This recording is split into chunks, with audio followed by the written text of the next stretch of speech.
नमस्कार साथियों, स्वागत है आपका आपके अपने YouTube चैनल कृषि फॉरएवर में। छत्तीसगढ़ में ABDS कर्मचारियों के संबंध में, उनकी मांगों के संबंध में एक बहुत ही महत्वपूर्ण अपडेट निकलकर सामने आ रही है।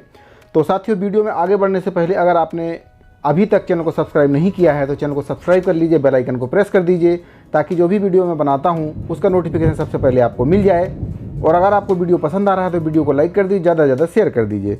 तो वीडियो में आगे बढ़ने से पहले मैं आपको बताना चाहूँगा कि ABDS कर्मचारी कौन हैं, क्या इनका काम है और क्या क्या कार्य इनके द्वारा किया जाता है। तो ABDS कर्मचारी साथियों, स्वास्थ्य विभाग में जो वैक्सीन वैकल्पिक व्यवस्था है उसका काम इनके द्वारा किया जाता है। वैक्सीन पहुंचाने का सत्र स्थल पर वैक्सीन पहुंचाया जाता है। कोरोना जैसी महामारी में भी लगातार वैक्सीन पहुंचाया जा रहा है। एक कार्यकर्ता द्वारा 8 सेक्शन में लगातार वैक्सीन पहुंचाई गई, जान जोखिम में डालकर अपनी। और स्वास्थ्य विभाग में जहां जहां भी टीकाकरण होते हैं वहां वहां इनके द्वारा वैक्सीन पहुंचाई जाती है। सामान्य क्षेत्रों में भी, पहुंच विहीन क्षेत्रों में भी और अति पहुंच विहीन क्षेत्रों में भी इनके द्वारा वैक्सीन पहुंचाई जाती है ABDS कार्यकर्ताओं के द्वारा। और इनका जो है कुल आपका छत्तीसगढ़ में आपका 2000 से भी अधिक की संख्या में इनका कार्यकर्ता हैं जो इनके द्वारा स्वास्थ्य विभाग में कार्य किया जाता है। तो इन 2459 के आसपास कार्यकर्ता हैं जो पूरे छत्तीसगढ़ में वैक्सीन पहुंचा रहे हैं टीकाकरण केंद्रों में। कोरोना में भी इनके द्वारा लगातार वैक्सीन पहुंचाई जा रही है। तो आप देख सकते हैं स्क्रीन पर यह पत्र डॉक्टर रेणु जोगी के द्वारा, जो विधानसभा सदस्य हैं, उनके द्वारा यह पत्र सदन में पेश किया गया था और इनकी मांगों के संबंध में ध्यानाकर्षण कराया गया था। तो मैं आपको इसमें पत्र आपको धुंधला दिख रहा होगा, लेकिन मैं आपको इसको स्पष्ट रूप से बता देता हूं कि इसमें क्या लिखा है। अगर आप चाहें तो इस पत्र को वीडियो के डिस्क्रिप्शन में टेलीग्राम चैनल का लिंक दिया गया है, वहां से आप डाउनलोड कर सकते हैं, अपने साथियों को भी शेयर कर सकते हैं। ABDS कर्मचारियों के मांगों के संबंध में ध्यानाकर्षण के लिए सदन में यह पत्र डॉक्टर रेणु जोगी के द्वारा पेश किया गया था और उनकी समस्याओं के बारे में बताया गया कि किस प्रकार से वो काफ़ी दुर्गम क्षेत्रों में भी वैक्सीन पहुँचाते हैं। आज के समय में, इतनी महंगाई के समय में भी पेट्रोल जबकि इतना महंगा है और उनको बहुत कम मानदेय दिया जा रहा है। तो ये सब मांगों के संबंध में यह पत्र प्रेषित किया गया है। तो क्या है पूरा लेटर आपका? डॉक्टर रेणु जोगी, सदस्य विधानसभा, प्रति है सचिव छत्तीसगढ़ विधानसभा रायपुर। विषय है नियम 138/1 के अधीन ध्यान आकर्षण करने की सूचना। ये इसका विषय है। महोदय, मैं नियम 138/1 के अधीन आज दिनांक को मंत्री महोदय का ध्यान निम्नलिखित अविलंबनीय सार्वजनिक महत्व के विषय की ओर आकर्षित करना चाहती हूं और अनुरोध करना चाहती हूं कि अध्यक्ष महोदय उसे उठाने की अनुज्ञा प्रदान करने की कृपा करेंगे।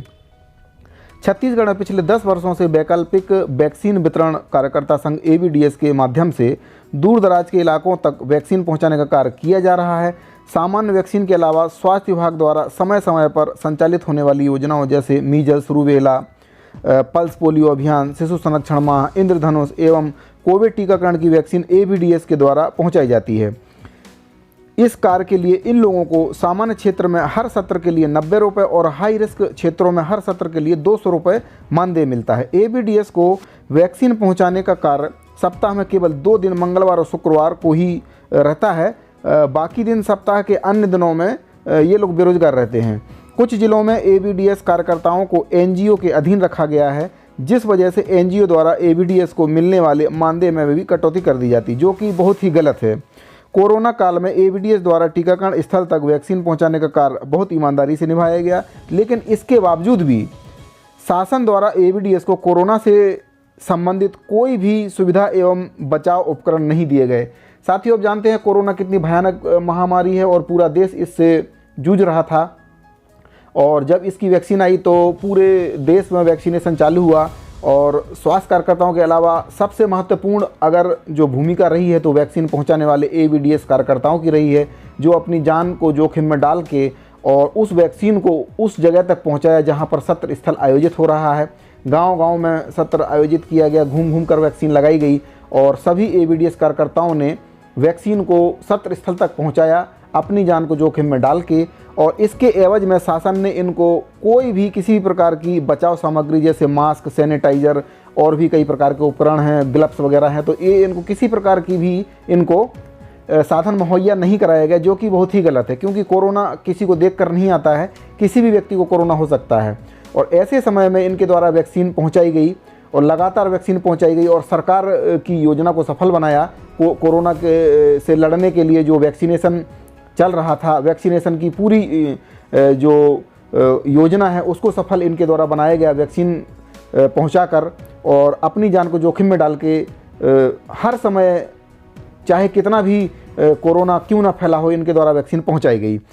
लगातार 10 वर्षों से वैक्सीन सप्लाई के कार्य में लगे हुए हैं और इसके बावजूद भी एबीडीएस को स्वास्थ्य विभाग का कर्मचारी भी नहीं माना जाता है। आज तक पहचान इनको नहीं मिल पाई है स्वास्थ्य विभाग के कर्मचारी के रूप में, जो भी एक प्रकार का गलत है। इनको स्वास्थ्य विभाग में कार्य कर रहे हैं तो स्वास्थ्य विभाग के अधीन इनको कर्मचारी मानना चाहिए, क्योंकि पूरा कार्य स्वास्थ्य विभाग का ही कर रहे हैं। वैक्सीनेशन अगर ना पहुंचाएं वैक्सीन तो वैक्सीनेशन ठप हो जाता है। एक दिन भी अगर वैक्सीन नहीं पहुंचाते हैं एबीडीएस कर्मचारी तो वैक्सीनेशन वहीं सरकार का योजना फेल हो जाएगा। पूरे छत्तीसगढ़ में एबीडीएस के कुल मैंने आपको जैसा कि पहले बताया 2000 से अधिक, मतलब लगभग 2459 कर्मचारी कार्यरत हैं। ये संख्या ऊपर और नीचे हो सकती है, कुछ ज़्यादा भी हो सकते हैं। मेरा आंकड़ा अगर कुछ गलत हो तो, या ये आंकड़ा इस पत्र में दिया गया है 2459 के करीब बताई गई है। अभी वर्तमान में कुछ ऊपर नीचे भी हो सकता है ये।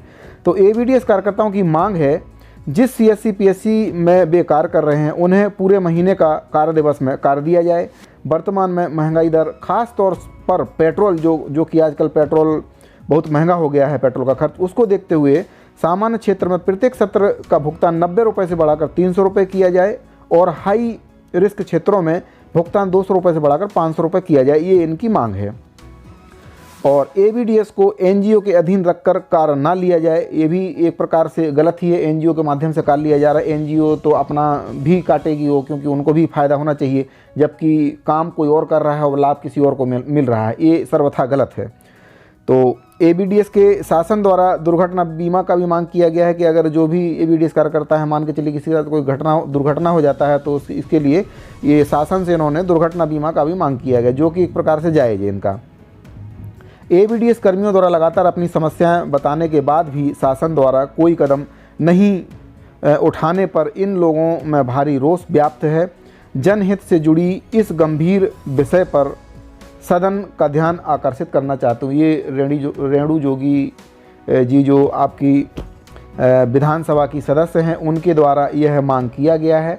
कर्मचारियों का, एबीडीएस कर्मचारियों के मांग के संबंध में यह पत्र सदन में पेश किया गया था। इनकी मांग उठाई गई थी। काफ़ी गंभीर क्षेत्रों में भी ये कार्य करते हैं। एबीडीएस कार्यकर्ता जो रहते हैं, वैक्सीन पहुंचाने का काम रहता है, प्रत्येक सत्र स्थल तक वैक्सीन पहुंचाना रहता है। पल्स पोलियो से लेके, इंद्रधनुष से लेके आपका कोविड वैक्सीन, रूबेला, आपका मीजल्स और भी कई प्रकार की योजनाएं शासन के द्वारा चलती हैं, उसमें लगातार इनके द्वारा वैक्सीन पहुंचाई जा रही है। और इनकी मांगों के संबंध में पत्र था और इसके संबंध में शासन का ध्यान आकर्षित करने की कोशिश की गई है। तो साथियों, इस वीडियो फिलहाल इतना ही। मिलते हैं अगले वीडियो में, तब तक के लिए धन्यवाद।